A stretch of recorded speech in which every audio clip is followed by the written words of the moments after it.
Insight, your one-stop destination for all the latest and greatest in technology. I am your host, Akanksha. Today we are going to dive into some significant developments shaping the tech landscape, from international policy shifts to groundbreaking product launches. So without further ado, let's get started.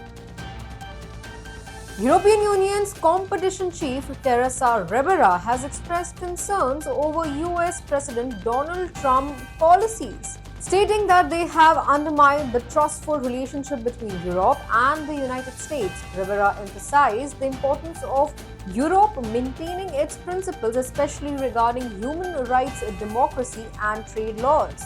Trump's imposition of tariffs on various goods have created uncertainty, prompting the EU to consider actions against the major US tech companies for potential breaches of the Digital Markets Act. In a strategic move, HP has acquired AI startup Humane for $116 million. As a part of this acquisition, Humane will discontinue its AI pen device, with services ceasing on February 28, 2025. So customers who purchase the device after November 15, 2024 are eligible for refunds. Also, Humane's co-founders, formerly of Apple, will join HP's new AI innovation lab, HP IQ, aiming to integrate advanced AI technologies into HP's product lineup.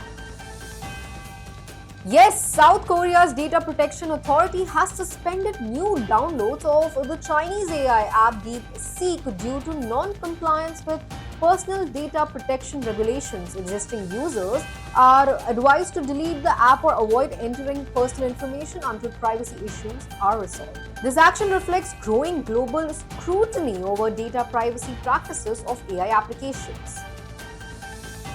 Reliance Jio has introduced JioTel OS, a new operating system designed for smart TVs to cater to Indian audiences. The OS offers AI-driven content recommendations, supports 4K content, and provides access to various OTT streaming apps and cloud gaming services. Televisions powered by JioTel OS will be available starting from February 21 from brands like Thomson, Kodak, BPL, and JVC. So Flipkart is set to commence the Tablet Premier League 2025 on February 20, offering up to 50% off on the top tablet brands including Samsung, Lenovo, Apple, OnePlus, and more. The sale features additional perks like no-cost EMI options, bank offers, and exchange deals, making premium tablets more accessible to consumers. And that's all for today's top tech stories. Stay tuned and ahead in the tech world by subscribing to our channel Analytics Insight. Don't miss out on your daily dose of technological updates with us.